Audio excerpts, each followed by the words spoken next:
Hi, I'm Ashley and welcome back to my kitchen. In today's video, I'm going to be sharing 3 appetizers that are perfect for the upcoming holidays.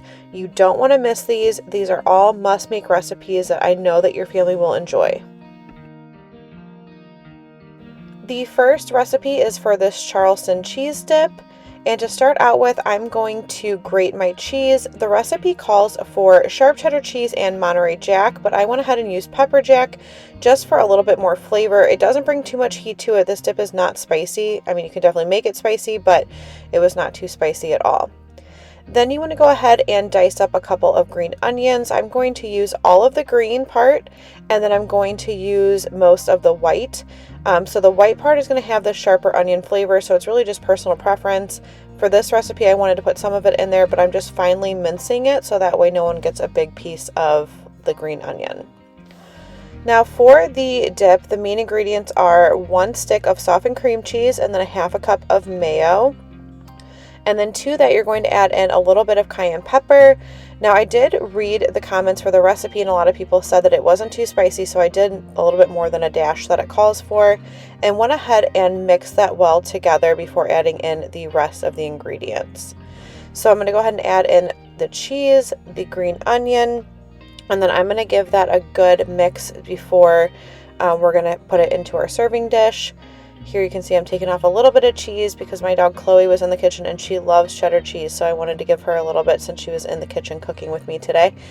But yeah, so you just want to give that a good mix, and then you're going to go ahead and put it into a pie plate. And then I went ahead and wrapped mine with some plastic wrap and I put it in the refrigerator. I actually made all of these. My family was having like a Halloween get together, so that was kind of a perfect chance to test out these recipes and then also have a crowd to serve it for, so that my husband and I didn't have all of these dips.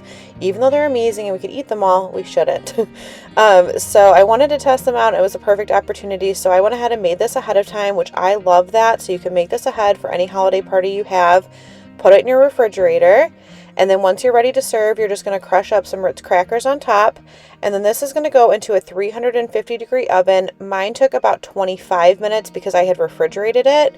And the recipe also says to top it with bacon, which I left off, but you can absolutely do that. The next recipe is for this cranberry pistachio cheese log. So I'm just using my little Cuisinart that does different functions. So it has a small like food processor on it. So I love it for things like this because I don't have to get out my big food processor. It's really quick and simple to do and really easy cleanup. And I'll link it in the description box below if you're interested.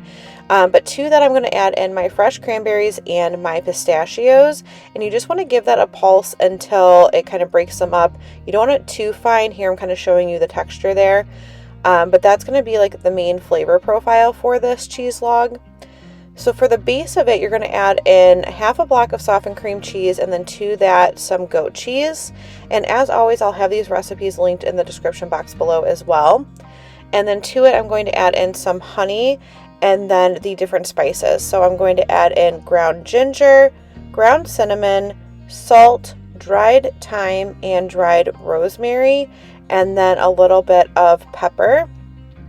And then I'm just going to go ahead and give this a good mix with my mixer just to combine it well before adding in the cranberries and the pistachios. So you're going to add in half a cup of the cranberry pistachio mixture, give that a good mix, and then we're going to go ahead and form this into a log and put it into the freezer or refrigerator depending on how much time you have to let it set. So since I wanted to get this done quickly, I went ahead and put it in the freezer for about 20 to 30 minutes just so it can start to firm up before rolling it in the topping. And we're going to roll it in the remainder of the cranberries and pistachios that we ground up in the beginning. And that's all you have to do for this recipe. It is super simple. This could not be more perfect for the holiday time with the cranberries and the nuts. It's just absolutely perfect. So I'm going to go ahead and roll that. Like I said, I went ahead and put it in the freezer for 20 to 30 minutes to let it firm up a little bit. Roll it in the remaining topping. And then I'm going to wrap it back into plastic wrap and put it in the refrigerator until we're ready to serve. And then once you are ready to serve it, you just want to remove it from the refrigerator and put it on whatever platter you're serving it on, and then you just drizzle it with a little bit more honey, and then you are ready to go. I definitely love this recipe. The tangy goat cheese is really good, and that cinnamon in there with the other spices was just perfect. The last appetizer, and certainly not the least, is this Boursin with caramelized onions and bacon. This is so quick and easy to throw together. The most time-consuming part is the onions, but it is so easy to do, and everybody loved this. So I just started out by taking a few strips of bacon, and I went ahead and took some kitchen shears and sliced them into little strips. Then you want to let them cook down until they're crispy. I always start my bacon in a cold pan so that way it can render properly. And while that was rendering and crisping up, I went ahead and thinly sliced a couple of onions. Now the original recipe calls for onion and also for shallots, which I could not find in my local grocery store, so I just did onion and it was perfect. And then you also want to mince up a couple cloves of garlic. So once the bacon was finished, I just went ahead and removed it from the pan. I did drain off some of the grease, so depending on how much oil it produces, I knew that it was too much for the amount of onions I had. So I went ahead and drained some of that off, and then I added the onions to the pan. Now, yes, this is a lot of onions, but we were also using these for another meal that we were having when we got together for Halloween, so I doubled the amount of onions in this pan, but you will see that I'm going to take them out before finishing this dish. So you just want to let them cook. I love to use the method of covering the pan for about 5 minutes and then removing it. It makes the caramelization process go a lot quicker. And then I'm going to season it with salt and pepper, and here you can see where I've taken out like half of those onions. Now I'm going to add in my garlic, and then we're going to let that saute for a couple of minutes. So obviously if you're making this recipe, just a recipe, you would be taking the onions out. But like I said, we had another dish that we were using them for, so I went ahead and cooked them all together. Once your garlic has sauteed for a couple minutes and is fragrant, you're going to go in with about a tablespoon of balsamic vinegar. You're going to use that. It's going to deglaze the pan, which you can see there. So all that flavor on the bottom of the pan is coming up. But also it's going to add a great flavor to this. So this is kind of like a bacon onion jammy kind of consistency. It is so good.